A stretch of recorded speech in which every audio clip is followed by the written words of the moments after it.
हर हर महादेव। देवों के देव महादेव जी के चरण में प्रणाम करती हूँ, मेरा प्रणाम स्वीकार हो। माता गौरा पार्वती के चरण में प्रणाम करती हूँ, मेरा प्रणाम स्वीकार हो। गणपति ललनवा के चरण में प्रणाम करती हूँ, मेरा प्रणाम स्वीकार हो। सब गुरु भाई बहनों के चरण में प्रणाम करती हूँ, मेरा प्रणाम स्वीकार हो। माता और पिताजी के चरण में प्रणाम करती हूँ, मेरा प्रणाम स्वीकार हो। सब देवी देवताओं के चरण में प्रणाम करती हूँ, मेरा प्रणाम स्वीकार हो। धरती माता के चरण में प्रणाम करती हूँ, मेरा प्रणाम स्वीकार हो। पति देव जी के चरण में प्रणाम करती हूँ, मेरा प्रणाम स्वीकार हो। गुरु भाई बहन, मैं एक कथा सुनाने जा रही हूँ। इस कथा को पूरा सुनिए और रह जानिए, आधी नहीं। आधी सुनने में शिव गुरु का अपमान होती है और पूरा सुनने में ज्ञान होती है, इसलिए कथा को पूरा सुनिए और रह जानिए। हर हर महादेव, घर घर महादेव। गुरु भाई बहना, एक राजा थे तो उनको दो पुत्र थे। वो राजा जो थे, राजा एक छोटा राजा थे, कोई ज़्यादा बड़ा राजा नहीं थे, वो छोटा राजा थे। उनको दो पुत्र थे, तो दोनों पुत्र पढ़ाई लिखाई करते थे। दोनों का पुत्र का पढ़ाई लिखाई पूरा हो गया तो अपने पिता से बोलता है, पिताजी हम बाहर घूमने को लिए जाएं। उसके पिता बोले, बेटा अभी तेरा उम्र छोटा है, अभी अपना राजपाट काम संभालो, बाहर मत जाओ घूमने। ये लड़का बोलता है, पिताजी हम जाएंगे, उसके बाद राजपाट संभालेंगे। बोले ठीक है, जाओ बेटा, पूरब जाना, पश्चिम जाना, दक्षिण जाना, उत्तराखंड मत जाना। बोलते हैं, पिताजी उत्तराखंड में क्या है जो उत्तराखंड मना करते हैं? बोले बेटा उत्तराखंड जो है, उत्तराखंड में खतरा है। बोले ठीक है। वो घर से दोनों भाई निकल गया और चलने लगा रास्ता। तो चलते बहुत दूर चला गया। वहाँ से रास्ता बढ़ता था कि उत्तर जाना है कि पूरब जाना है कि पश्चिम जाना है, दक्षिण जाना है। दोनों भाई आपस में राह सलाह करने लगा कि भैया किधर जाना है, पूरब जाना है, पश्चिम जाना है, उत्तराखंड जाना है, किधर जाना है। तो ये जो उसके बड़ा भाई था वो बोला कि पिताजी मना किए हैं कि उत्तराखंड मत जाना, तो हम जाएंगे तो उत्तराखंड ही जाएंगे और कोई और नहीं जाएंगे। बोले ठीक है भैया चलो। दोनों भाई चलने लगा। चलते उत्तराखंड चला गया तो खाली जंगल ही मिल रहा था, खाली जंगल। चलते पूरा दिन रात बीत जाता जा रहा था, लेकिन कोई घर द्वार नहीं मिल रहा था। गुरु भाई बहन चलते उनका 4-5 दिन 6 दिन बीत गया, लेकिन घर द्वार नहीं मिला। बहुत भारी जंगल था। तो जो इसके पास भोजन था वो सारा भोजन खत्म हो गया। तब कहता है बड़ा भाई का छोटा भाई कि भैया आप तो बोले थे कि हम उत्तराखंड जाएंगे, तो उत्तराखंड में तो खाली जंगल ही जंगल है भैया। अब हम कहाँ जाएंगे और किसे ढूंढेंगे, कौन मिलेगा मुझे? मेरे पास भोजन भी खत्म हो गया, पानी भी खत्म हो गया, अब तो मरना ही तय है। जंगल में बाघ सियार आएगा, मुझे खा जाएगा। बड़ा भाई बोलता है, देखो ब्रिज पर चढ़ के देखो कुछ दिखता है। तो ब्रिज पर चढ़ के देखने लगा तो देख रहा है कि एक झोपड़ी दिखाई दे रहा है। बोला कि भैया एक झोपड़ी दिखाई दे रहा है, वहाँ पर कुछ दीपक जल रहा है। बोले चलो उसी के पास चलते हैं। एक दीपक जल रहा था, तो दीपक जलते वहाँ पहुँचते दोनों भाई जब पहुँच गया तो एक दरवाजे पे लड़की बैठी हुई थी। दरवाजे पे एक सुंदर सी युवती बैठी हुई थी। तो इस पे नजर पड़ा तो कहता है कि अरे तू 12 कोस के जंगल में कहाँ से एक फतिंगा भी नहीं है, और 1200 कोस के जंगल में तू एक दो मनुष्य कहाँ से आया? मेरी माँ रक्षिणी है, तुम लोगों का खा जाएगा। ये लड़का बोलता है तेरी माँ रक्षिणी है तो चाहे मुझे मार दो या बचा लो, ये तुम जानो। जब तुम्हारा माँ रक्षिणी है तो तू मनुष्य कैसे है? ये लड़की कहती है कि अरे क्या बताऊं, मेरे माता पिता इसी रास्ते से जा रहे थे, ये जो राक्षिनी है मेरी माँ गोद में रखी हुई थी, ये जो राक्षिनी है, राक्षिनी मेरे माता पिता को खा गई और मुझे रखती है अपना पैर दबाने को लिए, अपना भोजन बनाने को लिए। और क्या बताऊं, कुछ कच्चे मांस खाती है, कुछ सिझा के, तो वही सिझा कर हम इसको देते हैं। और क्या कहूं, बोली कि तो ऐसा करो, तुम मुझे बचा लो। कैसे बचाएगी वो नहीं जानते हैं। बोली कि ठीक है, हम तो बचा लेंगे। क्या कि दोनों भाई का भोजन करवा दी और भोजन करवा के और दोनों भाई का माथा का जुए बनाकर अपना बाल में छुपा ली, बाल में छुपा ली। उधर से बुढ़िया आई रक्षिनिया तो कहती है, मनुष्य खाओ बेटी, मनुष्य खाओ बेटी, मनुष्य खाओ बेटी, मनुष्य खाओ बेटी। ऐसा ही करने लगी, मनुष्य खाओ बेटी, मनुष्य खाओ बेटी करने लगी। तो ये कहता है, लड़की बोलती है कि माँ, इतना बड़ा जंगल में 1200 कोस के जंगल में तू कहाँ मनुष्य खोजती हो? एक भी तो तू नहीं छोड़ी हो जीवन, एक जीव का तू मनुष्य कहाँ से खोजती हो? प्रतिदिन आती हो तो मनुष्य खाओ करती हो, यहाँ कहाँ से मनुष्य आएगा? ये बुढ़िया कहती है, नहीं बेटी, मनुष्य का धमक है, मुझे मनुष्य चाहिए, मुझे मनुष्य चाहिए, मनुष्य दो, मनुष्य दो, मनुष्य खाओ बेटी, मनुष्य खाओ। जब ऐसा बोली तो बुढ़िया, ये लड़की गुस्से में आ गई, गुस्से में आ गई और बोलने लगी डांट डांट के। तो बुढ़िया चुप हो गई, बुढ़िया चुप हो गई। तो ये क्या की कि एक मुंजड़ी ली और मुंजड़ी से बुढ़िया को पीट पीट के सुला दी, पीट पीट के सुला के और उसका नींद पड़ गया। अब ये बेचारी सोचती है कि रात में जागेगी, राजकुमार को दोनों को निकालेंगे तो ये बुढ़िया तो चबा जाएगी। अब सवेरा होगा तो जल्दी से इसको भगा के और दोनों से बात करेंगे। एक क्या किया कि रात में वो बेचारी सोई, ढील बना हुआ, दोनों राजकुमार जुए बना हुआ माथे में पड़ा रहा। और ये जो राजकुमार, ये दो बुढ़िया थी, वो सवेरा हुआ अपना जल्दी से झटपट निकल गई जंगल को। और उसको जाने के बाद दोनों राजकुमार से ये बात करती है कि देखो, ये जो बुढ़िया का जांग है, जांग में एक परी है, बुढ़िया का जांग में एक परी छिपा हुआ है। अपना बुढ़िया जो है वो अपना जांग से चिरती है तो एक परी निकलती है। वो परी जो है वो इंद्रलोक के परी है। वो परी हंसती है तो बाजार खुल जाता है, और जब आंसू गिराती है तो बाजार बंद हो जाता है।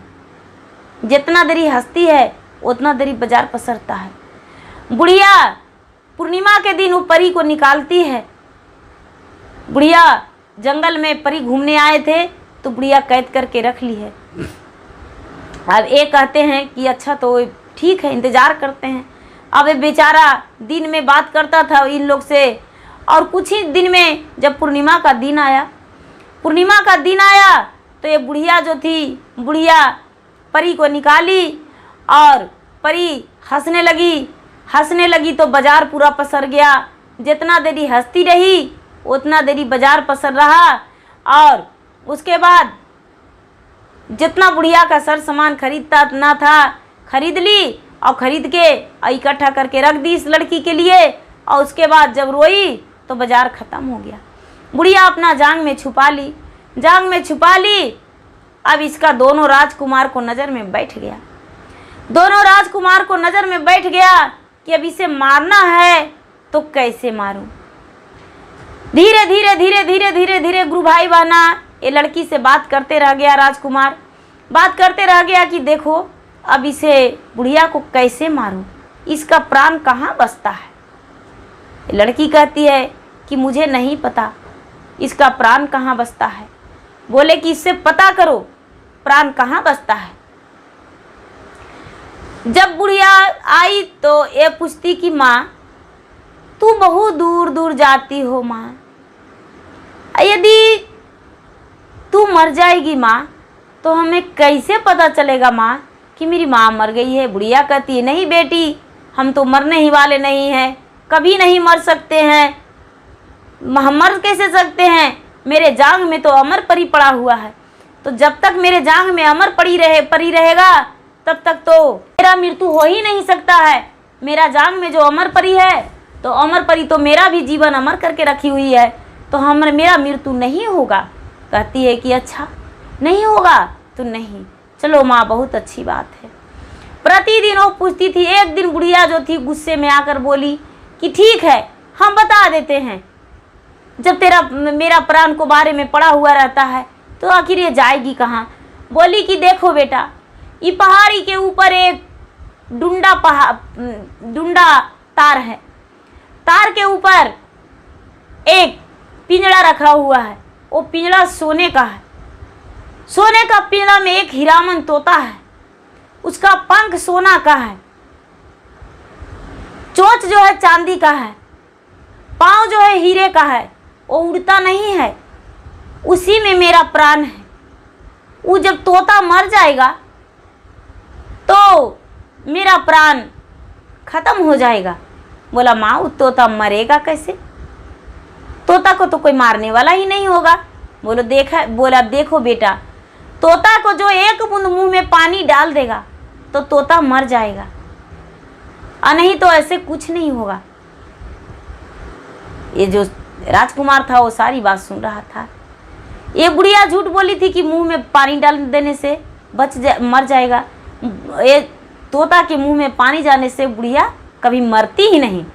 ये जब राजकुमार है वो सोचता है कि अरे पानी डालने से तो मर नहीं सकता है तोता। ये बुढ़िया चली गई, सुबह हुआ तो चली गई।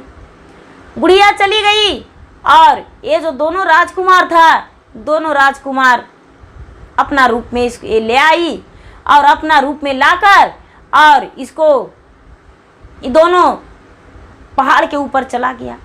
डुंडा तार के ऊपर चढ़ गया, पिंजड़ा को उतार लिया। पिंजड़ा को उतार कर और उसका पंख जो था सबसे पहले मरोड़ दिया।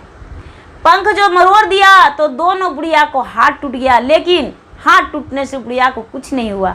हाथ टूटता और जुड़ता, हाथ टूटता और जुड़ता। दोनों पैर जो था तो हीरा जो होता है गुरु भाई बहनों पत्थर होता है, तो पैर टूट ही नहीं सकता था।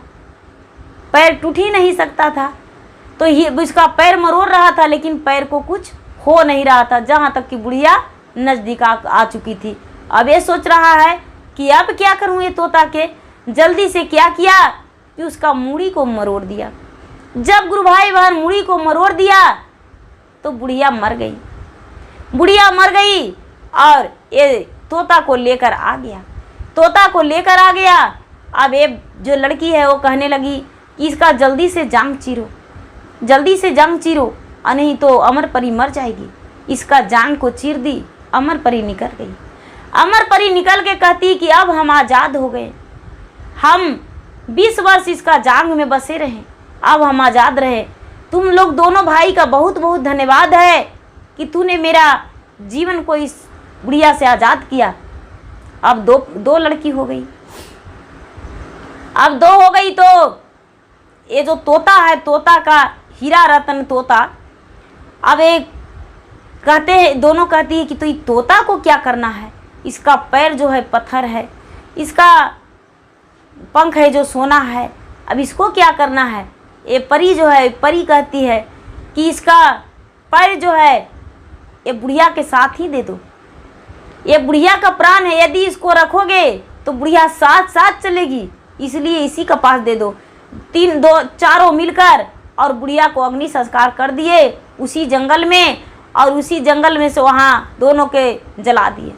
जला के और भस्म करके, और ये जो राजकुमार है वो कहता है कि भाई इतना दिन हम 6 महीने तुम्हारे पास बिताए, अब हम अकेले घर कैसे जाएं? बताओ। हम निकले थे घूमने को लिए, सफ़र करने को लिए, लेकिन अकेले घर जाएंगे तो मेरे माता पिता कहेंगे कि बेटा तू अकेला आया, कुछ लेकर नहीं आया। तो हम अकेला नहीं जाना चाहते हैं, हमें कुछ निशाना चाहिए। ये लड़की कहती है कि बुढ़िया के पास तो थे, तो इसके पास सोना चाहती है, अंधन है, और क्या दे निशाना। अमर परी के भी कहती है कि आप तो अमर परी हैं, मुझे निशाना चाहिए। अमर परी कहती है क्या निशाना चाहिए? बोलिए राजकुमार, आप जो कहेंगे वो निशाना देंगे।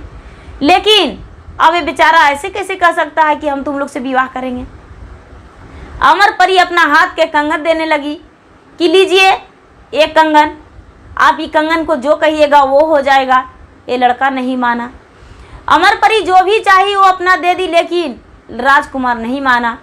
लास्ट में अमर परी हंस के कहती है, क्या मुझे ही ले जाना चाहते हैं तो लेकर चलिए, हमसे बड़ा कौन निशाना हो सकता है, चलिए।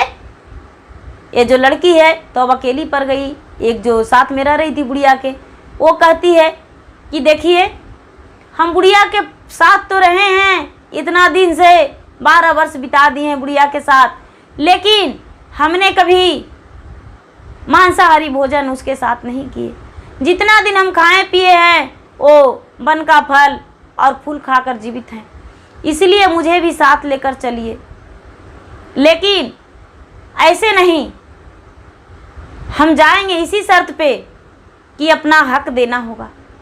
बोले राजकुमार की ठीक है, अपना हक देंगे, चलिए मेरे साथ। दोनों जो अमर परी थी और अमर परी अपना इंद्रलोक से उड़न खटोला मंगाई, उड़न हाथ जोड़कर भगवान से प्रार्थना की कि हे भगवान मुझे एक उड़न खटोला चाहिए, मैं बुढ़िया के चंगुल से आज़ाद हो गया हूँ। एक उड़न खटोला मंगवाए और उड़न खटोला मंगवा कर और चारों मिलकर अपना राज गए राजकुमार। जब अपना राजकुमार राज पहुँचे, उड़न खटोला से अपने माता पिता के पास गए तो माता पिता अपने पुत्र को देखकर और बड़े खुश हो गए, कहने लगे ये दोनों कौन है। राजकुमार बताया कि ये अमर परी रानी है और ये इसकी सखी है। हम ये जंगल में एक बुढ़िया के पास चंगुल में फंस चुकी थी और वहाँ से आज़ाद कराकर इन दोनों के लाए हैं। जो भी धन संपत्ति था बुढ़िया के पास, सोना चांदी जो लूट पाट करके लाती थी मार के खा के, और जो उसके पास धन रहता था वो छीन के बुढ़िया रखती थी। सारा धन को राजकुमार लेकर और अपना घर आ गया। अपना घर आ गया, इसके पास तो बहुत सारा धन भी हो गया। उसके माता पिता क्या किए कि बड़े पुत्र को अमर परी के साथ शादी कर दिए और छोटे पुत्र को जो बुढ़िया के पास रहती थी उसके साथ शादी कर दिए। दोनों को बिहाता जीवन कर दिए और दोनों अपना खुश रहने लगी। जो अमर परी थी पूर्णिमा के दिन जब हंसती थी तो बाजार पसर जाता था, और जब आँख से आंसू गिराती थी तो बाजार खत्म हो जाता था। और अमर परी के कारण कि वो जो राजकुमार थे उनका कोई प्रकार का कोई दुख नहीं हुआ और सारा दिन उनका खुशियाँ ही खुशियाँ बना रहा। अमर परी जो चाहती थी वो होता था, जो भी सोचती थी वो उनका पूरा होता था। अमर परी अमर बन के ही सारा परिवार को अमर बना के ही रखी, लेकिन बुढ़िया के जंगल में फंसकर वो अमर परी कुछ नहीं कर पा रही थी। अमर परी एक राजरानी बन के और राज सिंहासन पर बैठ के और राजा के बहू बन के रहने लगी। तो गुरु भाई बहना, मेरा वीडियो अच्छा लगे तो इसे लाइक कीजिए, शेयर कीजिए, सब्सक्राइब कीजिए। धन्यवाद। हर हर महादेव, घर घर महादेव।